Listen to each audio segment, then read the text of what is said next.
Monday morning, 7:58. The conference room on the fourth floor of Pierce Automotive Components smelled like burnt coffee and damp metal. That smell clung to your clothes, your hands, your throat, the kind of scent that belonged to factories where fatigue was polished away with caffeine. Everyone sat in neat rows. Fluorescent lights bounced off a fine layer of dust, casting a haze over faces pretending to look refreshed for the week. I stayed still, my coffee trembling each time someone shifted a chair. Ethan Pierce walked in. No introduction, no pause for silence. He was the kind of man whose rooms obeyed by instinct. Dark gray suit, wine red tie, a perfect executive smile. Just warm enough to feel approachable, just smug enough to show he knew it. Behind him was Lena, 28, beige dress, soft curls, holding a folder that still smelled of fresh ink. I had seen the type before, a mix of bright perfume and brighter delusion about bringing a fresh perspective. Ethan started with his confident tone. Ladies and gentlemen, today marks a new chapter for Pierce Automotive. We're promoting Lena Morrison to Regional Operations Director. The room froze. Then came the clapping, hesitant at first, mechanical by the end. I joined in because that's what you do when you don't want to be watched. The conference room smelled like burnt ambition and cheap perfume. Lena smiled a little too long, thanked everyone with a trembling voice, like reading from a script. Ethan placed his hand on her shoulder, too familiar for the workplace, too dangerous to question. Everyone knew. No one said it. Behind them, the slide read, Pierce 2030, faster, leaner, smarter. Familiar words, recycled from every cost-cutting campaign we'd ever had. Faster meant fewer inspections. Leaner meant fewer people to question orders. Smarter meant learning how to stay silent. Ethan's voice filled the room again, bright and hollow. Lena will lead our regional operations strategy. She's young, visionary, and understands modern data integration. I glanced at the metrics. She had been here 5 months. Before this, marketing for a fashion brand. Visionary. Right. In this world, having nice eyes was enough to make you visionary. The second round of applause hit. I felt the heat from the lights against my face.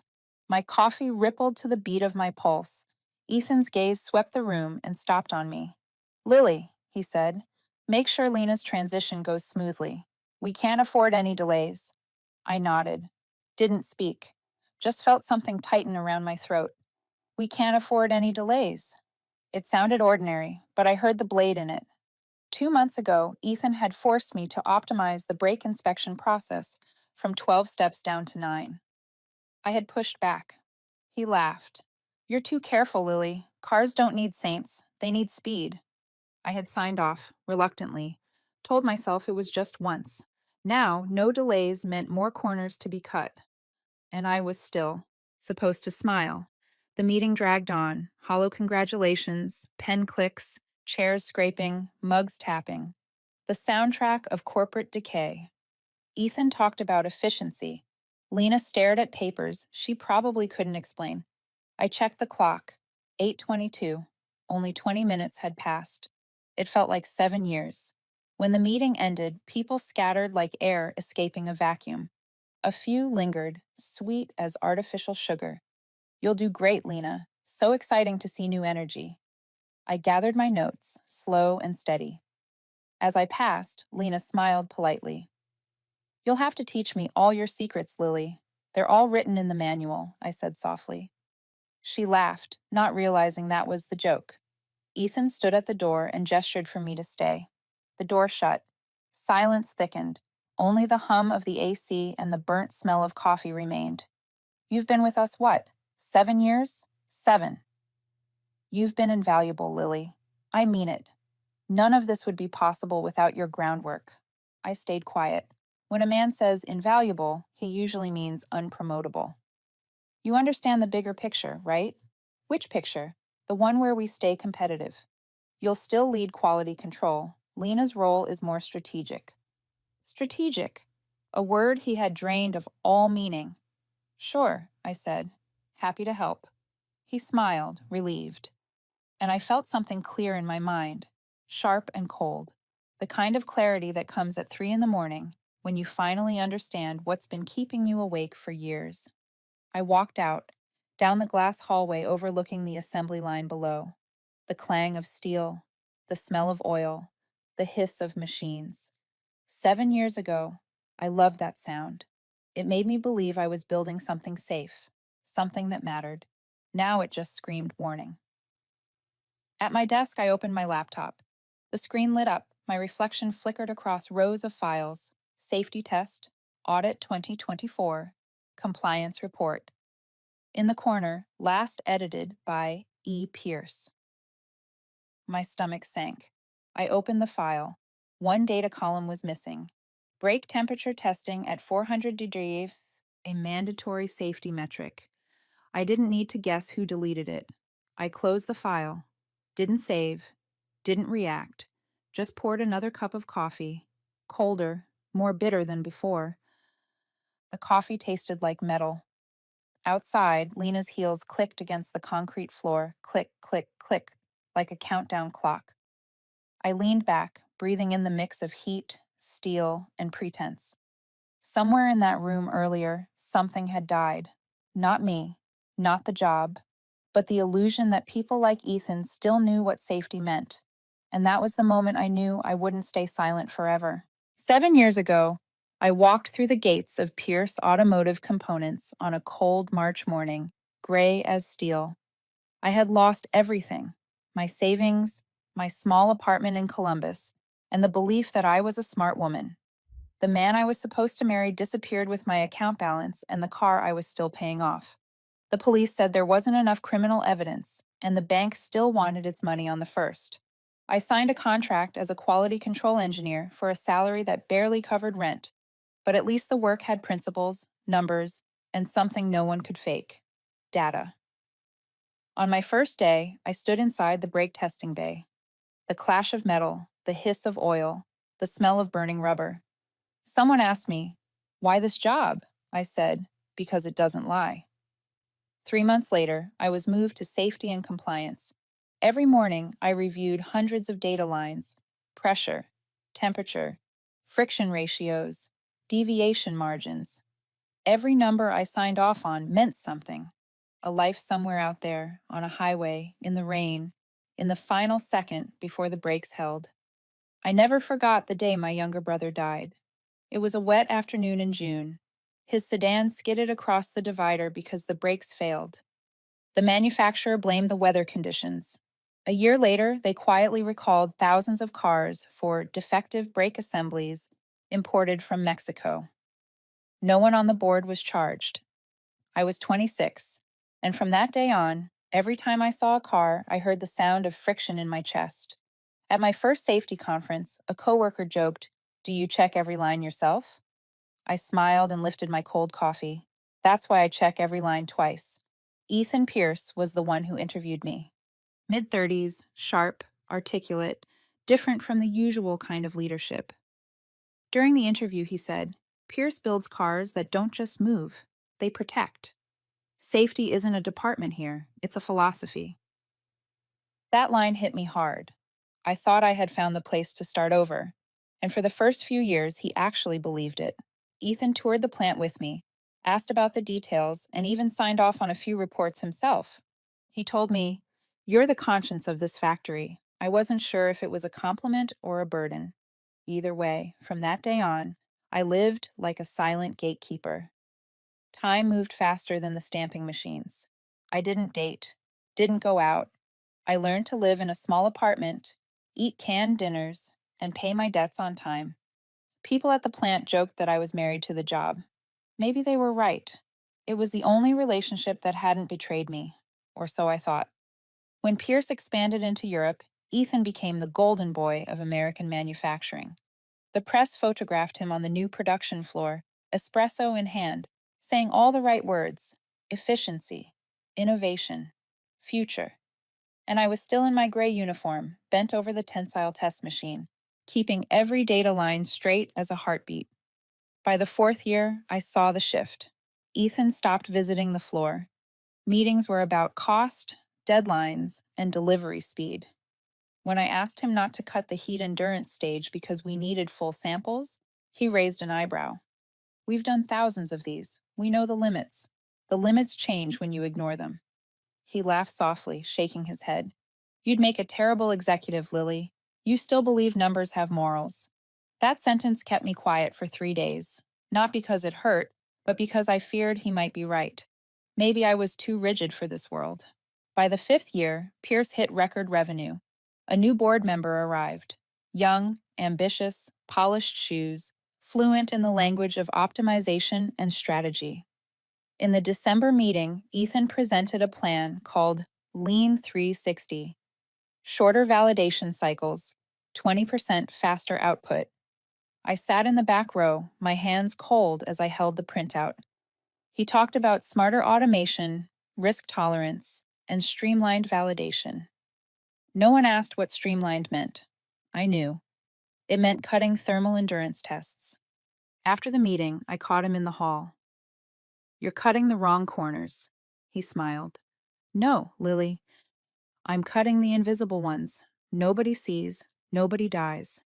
I wanted to answer, but he walked away before I could speak. That line, nobody dies, echoed all night, colder than the wind scraping the factory windows. In the 6th year, I was assigned to oversee the Western Division.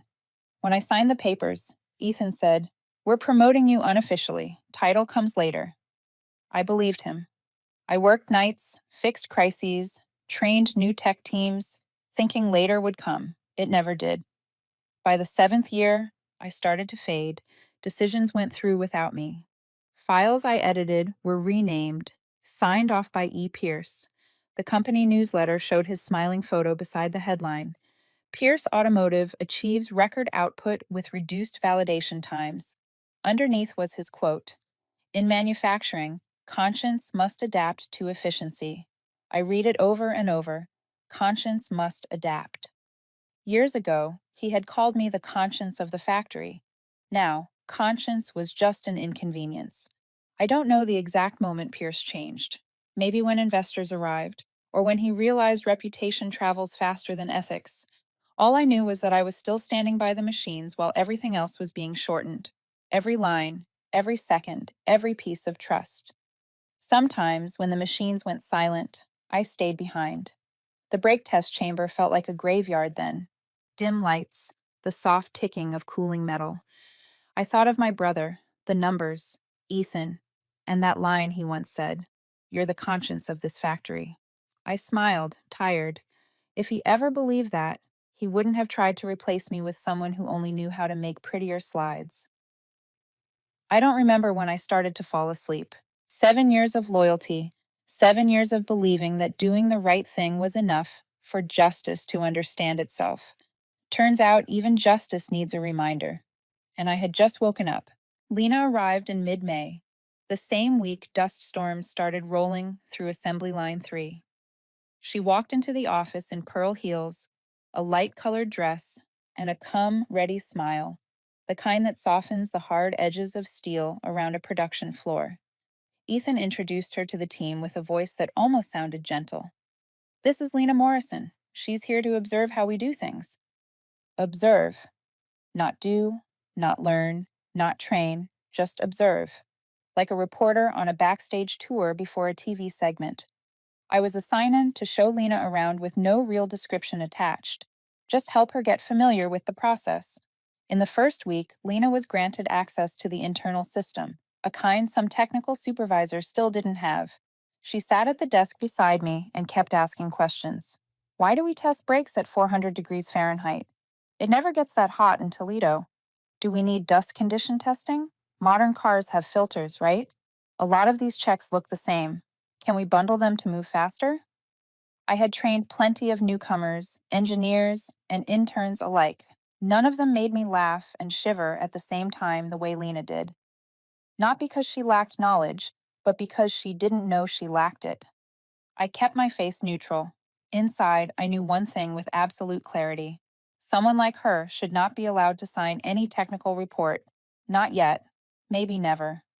One late afternoon, I found Lena in the break room, standing at the coffee machine. She pressed a button and spoke like she was mid-podcast. I'm thinking about a mini-series on women leaders in engineering. It could inspire younger girls. I stayed quiet. No pushback, no cheerleading. Only one silent question. Inspire them with what? The haha read PDFs or the Excel sheet with broken formulas. Thursday night, light rain. I went back to the office after hours because I'd left a USB drive with last month's validation logs. The third floor was empty, lit by dim motion sensors over gray tile. I walked past the CEO's office and stopped. The door was cracked. Lights on. Inside, I heard Ethan. And someone else. Joel Mencken, the CFO. Ethan was speaking. I told you she'll fall in line. Debt keeps her loyal. Lily's predictable. I froze with the USB still in my hand. Joel answered, lower and warier. You sure she won't raise flags? Please. She's been signing off on specs for years. If she speaks up now, she undermines her own record. I didn't move. Heat crawled up the back of my neck. Ethan kept going. Once Lena's signature is in the system, we'll cut the redundant tests. Move to 8 steps instead of 12. Break validation takes too long. Joel hesitated. That's cutting compliance by 33%. If NHTSA asks, we'll show them the new protocol. Controlled conditions. Same output. We saved millions in 18 months. A click sounded, the cap of a pen snapping open, like sealing a sentence. Lily's already done the hard part. All we need now is to ride that credibility and replace her with someone more flexible. I stood there in the hallway's dark and listened to them plan how to turn my professional reputation into a shield for systemic fraud. Neither of them knew I was there. Neither noticed that the door was not fully closed. Neither imagined the rigid engineer with too much debt had ears this sharp. I didn't record. I didn't take pictures. I just listened. And I will never forget a single word they used. I backed away quietly, steps soft as I could make them. No trace that I had been there. By the time I reached the front doors, the rain had thinned. On the concrete steps, water pooled into small mirrors, glowing dull yellow under the lights. I sat in my car for more than 10 minutes without starting the engine. Just sat. Silence. I replayed Ethan's voice. We'll ride on her credibility. Debt keeps her loyal. For 7 years, he had looked at me and seen one thing, a useful pawn held in place by money. I wasn't the factory's conscience. I was a legal screen for a coordinated cheat. The cold I felt didn't come from the air conditioning. It came from realizing that the person who thought she was guarding the standard had become the bridge others would use to break it. I drove home without a word. I plugged in the USB, opened the logs, and went through every edit. For the first time in years, my hand shook on the mouse. They had started altering data. Several temperature loss entries were changed to stable. Each of those lines carried my signature. No one knew. Only I knew. And that was the part that made it hard to breathe. The next morning, I arrived earlier than usual. I was at my desk at 6:40 in the morning, audit file open. I didn't tell anyone, didn't file an internal report. I started backing up every validation log from the last 3 years to an encrypted drive. I knew Ethan wouldn't stop. I knew Lena would soon gain signing authority. And I knew once she signed, everything I had built would be used to legitimize the game. Only one question remained. What would I do when it was my turn to be streamlined? Monday, week 8, since Lena began her so-called observation. I received an urgent meeting invite from internal communications. The email subject read, Strategic Realignment Kickoff. Don't miss this.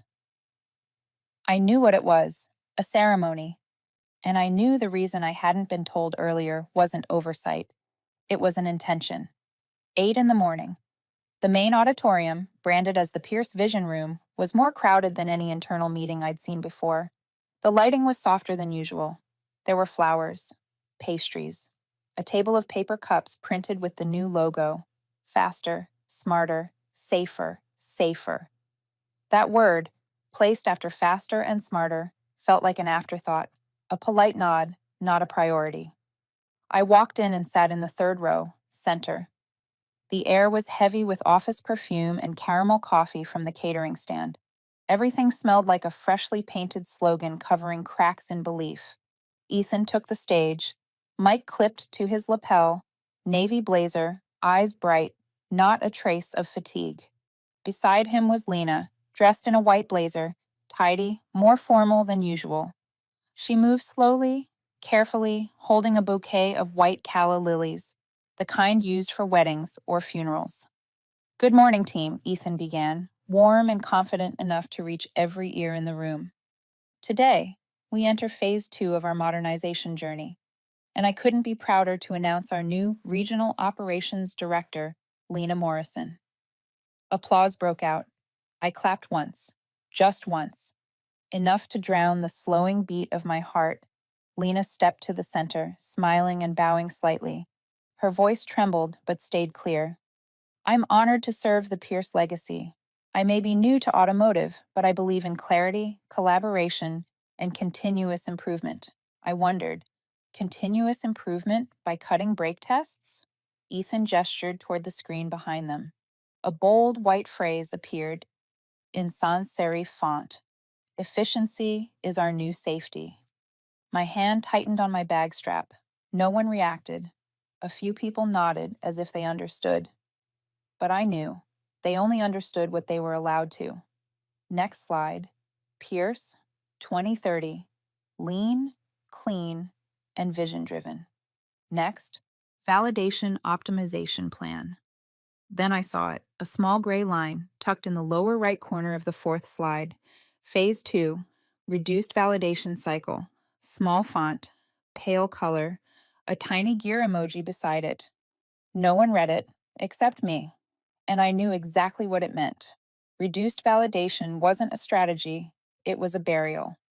Of the 4 safety tests that mattered most: heat endurance under continuous load, dust exposure performance, friction at low pressure, long-term wear test on a 6% incline. 4 steps. I had once cried over when signing for the first time, knowing my brother died because one of those tests hadn't been done right. I sat there, hands folded, legs together, head slightly tilted like I was paying close attention, while my mind pulled away, colder, sharper. Ethan was talking about synergy between compliance and innovation, a cocktail of words everyone knew was fake, but still swallowed like complimentary wine. Lena smiled beside him. She didn't know the slide behind her contained a line that could take someone's child away. She only knew she was in the right place, under the right light, at the right moment. I looked around the room. Everyone was doing the easiest thing, clapping. Everyone was choosing the cheapest thing, silence. And I did one thing only. I clapped once, just to mark the end of illusion. After the ceremony, I slipped out quickly. No cake, no coffee, no congratulations. I went back to my desk, opened my laptop, and pulled up the slide deck. I took a screenshot, marked the date, the time, the projector, and the room. Saved it to a private folder named Not for Today. That afternoon, Lena passed by my desk. "Did you think the presentation went well?" I looked up. "You spoke well, very confident, thank you." I was afraid I might say something wrong. I looked into her eyes. There was no deceit there. Just a young woman placed on a stage she didn't understand the wiring behind. That night, I stood alone in the third-floor hallway. The window overlooked the parking lot, the same spot where I once sat in my car and heard Ethan say, "Debt keeps her loyal." I pulled out my phone and looked at the photo of the slide. Phase 2, reduced validation cycle. Beneath it, I typed one line: "The moment I stopped being part of the system." I didn't cry, didn't rage, just silence. Like an engineer who's spotted the first hairline crack in a bridge and knows she's the only one who sees it before it collapses. At 9:47 in the morning, a message popped up on my screen. "Come see me. Now. Ethan." No subject, no greeting. But no surprise either. I grabbed the updated safety binder, walked down the glass corridor that connected engineering to the executive wing. 36 steps, gray stone tiles, glass on both sides overlooking the parking lot and the warehouse. The same view I'd stood by for 7 years, believing I belonged here. Now, each step echoed like a quiet alarm. Ethan was waiting. The glass door stood half open. Light from the window behind him stretched across the walnut desk, lined with precision. A widescreen monitor, a tray of coffee pods, and a neatly stacked set of color slides. He gestured for me not to sit. This wasn't a meeting, it was a verdict. You're being dramatic, Lily, he began, voice calm, almost conversational. These changes are strategic. I didn't sit, didn't flinch. I set the binder on his desk. They're dangerous. Ethan raised an eyebrow, smiled faintly, the kind of smile people wear when correcting a child. No one's died yet. The sentence chilled me, not because it was cruel, but because he meant it. I breathed slowly, pulled a sheet from the binder, the latest heat endurance report Lena had trimmed from 4 samples to 2. We had a heat fade reading at 362 degrees Fahrenheit. Below margin. You ignored it. It was a statistical outlier. I nodded slightly. So was my brother.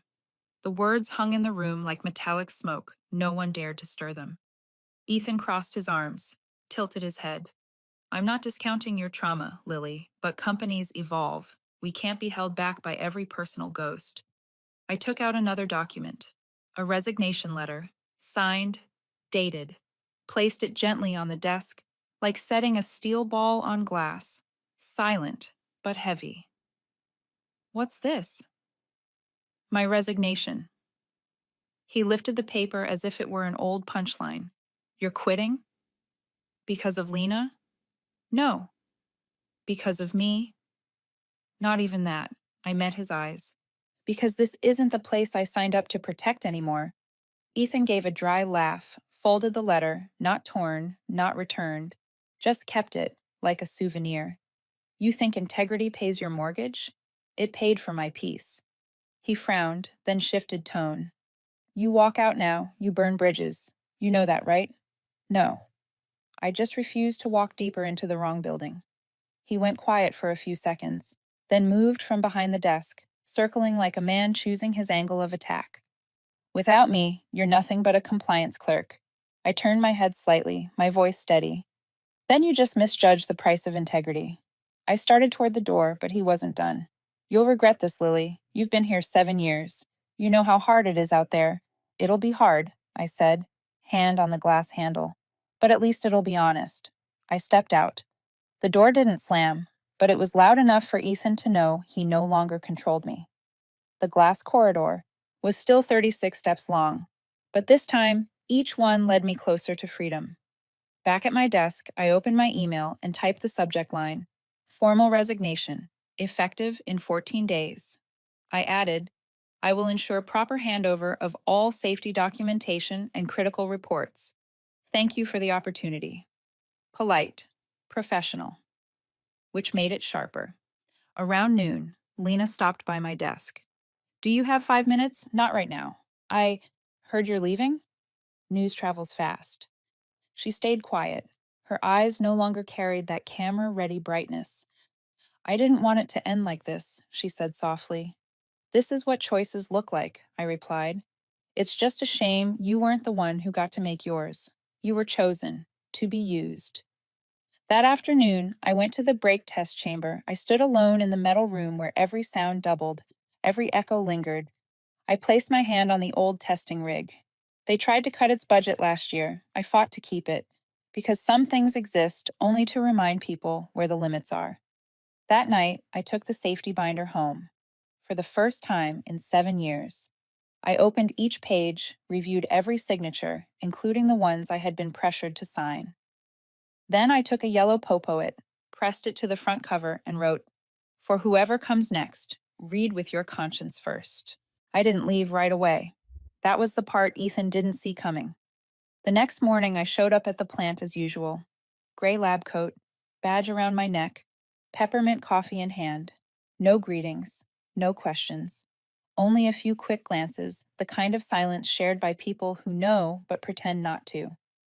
I powered on my computer and opened the validation dashboard. My name was still in the system. My access is still active, 14 days. Not to take revenge, just enough to return truth to the data. From that day on, every report I processed had 2 versions. One is stored on the internal server, the other stamped with NIST-certified timestamps and backed up to an encrypted personal drive under the same compliance backup clause Ethan himself had signed years ago. I wasn't breaking any rules. I was following the law down to the final period. When Lena asked, Why do we need separate backups? The system saves everything automatically. I smiled. The system saves what people want to remember. A backup saves what they want to forget. She didn't understand, just gave an awkward laugh. By the third day, rumors of my resignation had reached every corner of the building. A few people stopped by my desk, whispering, "Thank you for everything you've done." Another leaned closer. "They're going to erase your name from the audit files." I answered quietly, "They can erase words, not timestamps." No one knew what I meant, and I didn't need them to. On the fifth day, the K21 model, our premium brake line, failed its heat endurance test. Pressure loss at 372 degrees Fahrenheit. A full 5 minutes of system failure. The protocol required the entire line to be halted and reported to the NHTSA. Ethan didn't like the word halt. That afternoon, he called a quick virtual meeting. I joined. On the screen, his voice was low, metallic, and sure. "Bypass it. Audits next week. They'll never notice." Lena frowned slightly, her voice small. "But K21 is our flagship for next month's showcase. If this defect surfaces, then we'll call it a controlled deviation. Write a nice memo. I'll approve." I watched the reflection of the monitor in her young eyes. She nodded, too scared to disagree. Ethan turned to me. "You'll update the database, right, Lily?" "Of course," I said. "Everything will be documented." And I did exactly that. Documented everything. That night, I stayed late. The plant was empty, filled only with the hum of the vents and the distant click of warehouse robots. I reopened the internal meeting file, auto-recorded as a POIC vCall format. I renamed it E. Pierce Order K21 Bypass Audit Week JotBug Wave. No edits, no leaks, just a clean, legal backup. On the 8th day, Lena started to panic. Suppliers kept emailing. The test data didn't match. She pulled me into a small conference room. "Lily, I don't understand why the original reports differ from the client files. Do you have the timestamped version?" "The what?" "The only version that can't be changed." I showed her a sample log, K21's heat test, with an international time authentication seal in the corner. She read it, looked up at me. "You mean someone altered the data?" I met her eyes but said nothing. Some lessons have to arrive through the sound of breaking steel inside your own mind. On the 10th day, Ethan sent an email to the entire executive team. All personnel must submit pending compliance documents before Friday. No exceptions. I submitted mine on time. Attached was a summary file with one final note. All validations have been archived, per company policy 4.2.1b. No one noticed the tiny code in parentheses, but I did. 4.2.1b. Allowed independent archival to a third-party server if the data involved public safety. That same day, a full record of every log went to the Department of Transportation's secure repository. No noise, no accusation, just responsibility. On the 12th day, Lena came to my desk near closing time. She sat down, her voice shaking. "Ethan's furious. He says someone leaked the validation data. They're tracing IPs. Are you scared?" I asked. "I don't even know what I did wrong." "Then learn this. Right and wrong don't live in emails. They live in signatures." She sat in silence for a long time, then whispered, "If I back out of K21, they'll know." That's okay. Silence is still a statement. The final night, I stayed alone. The technical room glowed amber against the polished steel floor. I opened the old binder. It was thicker now, each page a story someone tried to forget. I pressed a handwritten note on the cover in blue ink. "For whoever still believes safety isn't negotiable." I left it at the center of the table, right where the light from the window fell. Beside it, the cabinet key. My worn-out badge. No message for Ethan. None needed. Everything he had to face was already embedded in the data he signed himself. When I stepped out of the plant, it was 10:47 at night. The December air was cold and dry, carrying the scent of fuel and metal. I turned to look at the building where I'd spent 7 years, bright, polished, proud, unaware that inside, the truth was being boxed with falsified numbers. I drew a long breath. No anger, no hate, just lightness, like a machine finally freed from a jammed brake. And the car, at last, came to a stop.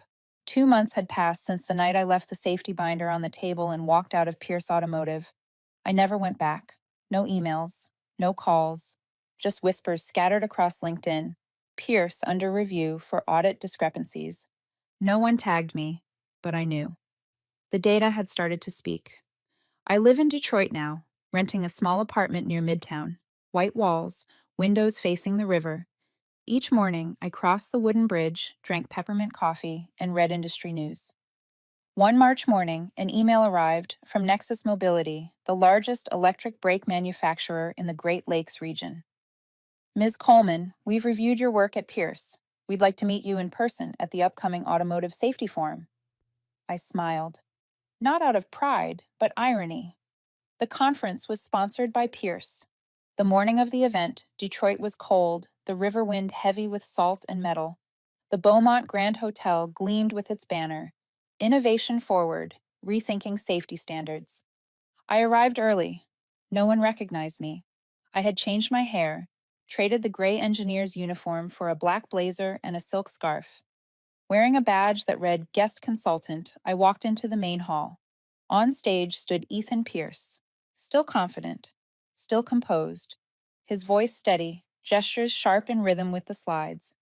The first slide read in bold letters, Innovation thrives when we break old rules. Below it, the Pierce Automotive logo. And smaller text, sponsored by Pierce, leading the future of braking systems. I sat in the front row. When the lighting shifted, his eyes swept the room, then stopped. That moment froze for less than a second, but I saw it. The way his breath caught, then a sharp inhale as if whispering to himself, "It's fine."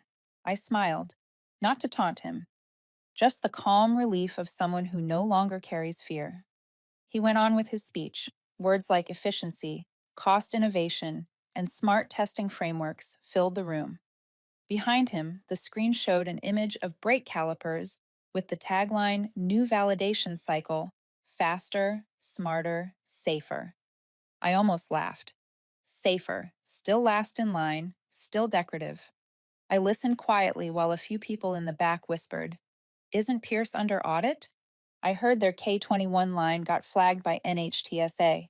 Someone said whistleblower data triggered it. Ethan heard them. I saw the tiny twitch in his jaw.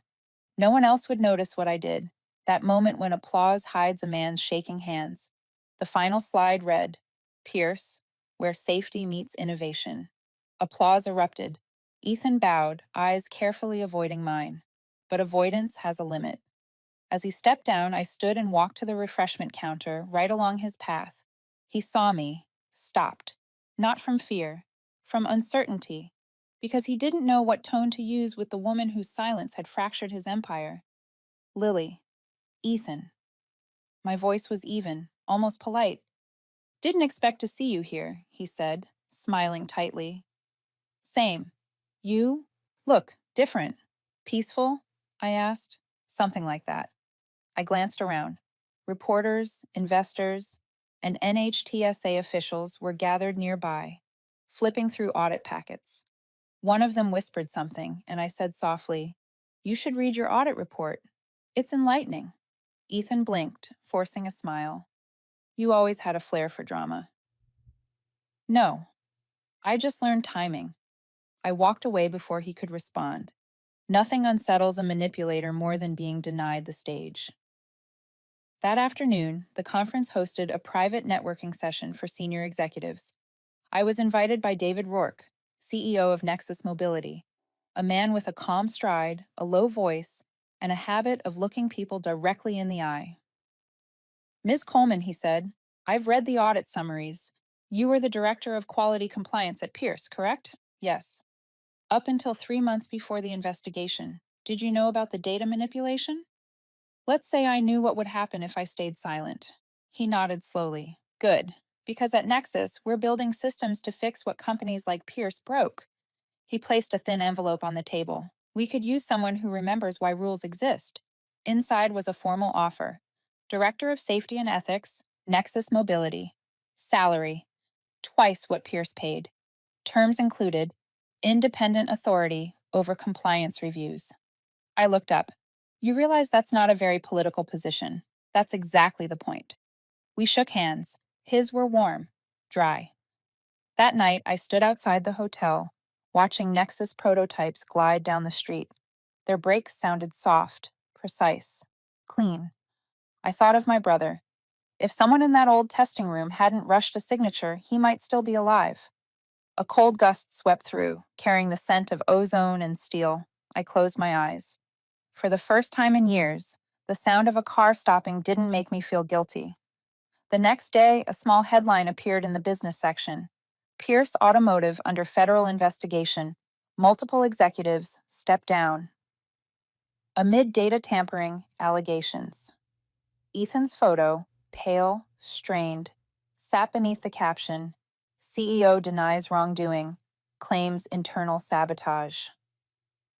I folded the paper, didn't smile, didn't pity, just grateful that the world still knows how to balance itself without anyone's permission. 3 days later, I went to Nexus to sign the contract. The new nameplate read, Lily Coleman, Director of Safety and Ethics. My office had a glass wall overlooking the factory floor. On my desk sat a small steel plaque engraved with the words, Integrity is not a department, it's a decision.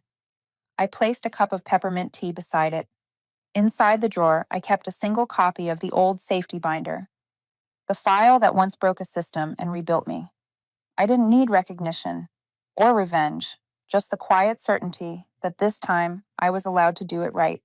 3 months later, I was in a meeting with the validation team at Nexus when my phone started buzzing nonstop. A stream of alerts lit up the screen.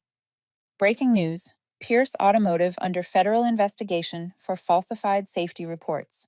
I set my pen down. No need to open it. The headline said enough. Everything I had predicted was now fact. The local news showed footage of the Pierce factory gates sealed shut, the silver logo gleaming under Detroit's gray sky. Across it, a banner read, Federal Investigation Ongoing, a clean cut between past and present. Ethan was below, shielding his eyes from camera flashes as he walked out of the building. His face hollowed. Nothing was left of the man who once stood on stage radiating confidence. Behind him was Lena, no white dress, no smile, just a young woman with red, swollen eyes. The anchor read, CEO Ethan Pierce was taken into federal custody this morning for obstruction and data falsification related to the Model K21 series. Director Lena Morrison has formally resigned. The board has suspended all operations pending audit results. I turned off the TV. I didn't need to watch more. An hour later, my Nexus inbox filled with more than 10 emails from old coworkers, engineers, supervisors, even warehouse inspectors. Each subject line read the same thing. Thank you. One message said, To Lily, we remember who kept us safe. Short. No emojis. Didn't need any. I read it twice, then sat still for a long while. Not proud, not triumphant. Just a quiet ease, like after a long surgery when the patient finally pulls through. A week later, the Department of Transportation released its preliminary report to the public. The first page quoted the line everyone repeated. Anonymous safety backup file, L. Coleman, triggered an investigation into the K21 validation records. Time-stamped data sets revealed temperature manipulations and test bypass directives from executive management. Anonymous. I smiled when I saw they kept that word. Even though everyone knew, nothing is truly anonymous when the signature of conscience is that familiar. That night, I drove past the old plant. The gates were sealed. The assembly lines are dark. The faded billboard still hung above the entrance. Faster, smarter, safer. Paint peeling, swaying in the wind. I stopped by the curb but didn't get out. Just looked through the windshield at the building that had once been my entire world. Now it looked like a giant shipwreck, stripped and silent. I didn't want to remember Ethan as a villain. He was just a man who lost the line between innovation and integrity, and when he lost that line, he lost direction entirely. Lena had left the company, Reports said she was cooperating with investigators, turning over internal emails and meeting notes. A local broadcast showed her leaving headquarters, carrying a small bag. No guards, no microphones waiting. I thought I'd feel satisfaction. But when I saw her walking past the police, tape, head down, I only felt sad. She was another casualty, a young leader turned into a poster child, then discarded when the lights went out. A week later, I received an envelope with no sender. Inside was a single handwritten note. I finally understand why you checked every line twice. I'm sorry. L. I folded it and placed it in my drawer. No reply. No need. That apology wasn't for me, it was for herself. At Nexus, I launched a new program called Open Integrity, a platform that lets any engineer report technical violations directly to an independent safety board. No managerial filter, no interference. At the first meeting, a young engineer asked, "Why call it integrity?" Sounds heavy, I smiled. Because if we don't call it heavy, someone else will make it light. The room went quiet. Then people nodded. They understood. A month later, headlines broke again. Pierce Automotive files for bankruptcy. CEO Ethan Pierce faces up to 12 years for falsification of federal safety data. The final photo of Ethan showed him in court, hands cuffed, eyes downcast. One frame caught him glancing up toward the spectator rows where I wasn't sitting. I didn't need to see him punished. Justice doesn't need an audience. That night, I came home late. Opened the window. The Detroit wind swept across my desk. Streetlights glinted off the steel cover of the old safety binder still tucked in my drawer. I took it out, opened the first page.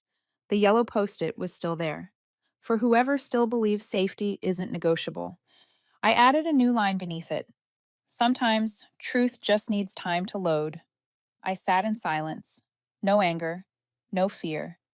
Only the familiar sound of the city, the soft hiss of electric cars stopping, the wind through metal beams, the faint scent of peppermint from the cold cup beside me. I wondered if Ethan ever realized what he had truly lost. Not the company, not his title, but the right to believe in himself. Justice came, without my summons. Like good brakes, it made no noise. It just stopped at the right moment. No one said it aloud, but everyone knew. It wasn't revenge, it was conscience, finally catching up. 1 year to the day since Ethan was sentenced, Lena disappeared from the public eye, and Pierce Automotive officially collapsed. I was still at Nexus. Our validation lab had been upgraded with a fully automated inertia measurement system. No more hand-recorded data like back at Pierce. Each time the brake assembly hit the 1500 RPM rotor, the metal screech sounded like a heartbeat pounding inside a rib cage. No one spoke in that moment. Everyone just listened. Listened to know whether the system was warning us or releasing a sigh of safety. On the wall hung a plaque that never changed. Integrity is a form of engineering. Every time I looked at it, I saw an old reflection. A 30-year-old woman clutching binders through a night shift, drinking burnt coffee, whispering to herself, "Just get through this week. Just keep your job." But nothing okay ever comes from tolerating what's wrong. One Wednesday morning, a thin brown envelope sat on my desk. No sender, no logo. Inside was a small card, white paper, handwriting slightly tilted as if someone had just relearned how to write by hand. This time, I'll earn it. L. No need for a full signature. I knew who it was. The paper smelled faintly of lavender, like a quiet confession, not asking forgiveness, just permission to start right. I smiled, took a sip of peppermint tea, not a trace of bitterness in my throat. I later heard Lena was working for a nonprofit in South Texas, training small manufacturers on safety compliance. She'd applied on merit. No backdoor, no speeches, no microphones. Just a fresh start from the first question on the written test. Explain the importance of thermal validation. I saw her once more by chance at an ISO standards conference. She passed me at the coffee counter. Our eyes met for just a few seconds. She nodded. I nodded back. No hugs, no tears. No, Lily, I'm sorry. We didn't need that. People who take responsibility through action don't owe apologies in words. At Nexus, I kept expanding the Open Integrity program. Now, even interns could file anonymous risk reports directly to the Independent Compliance Board.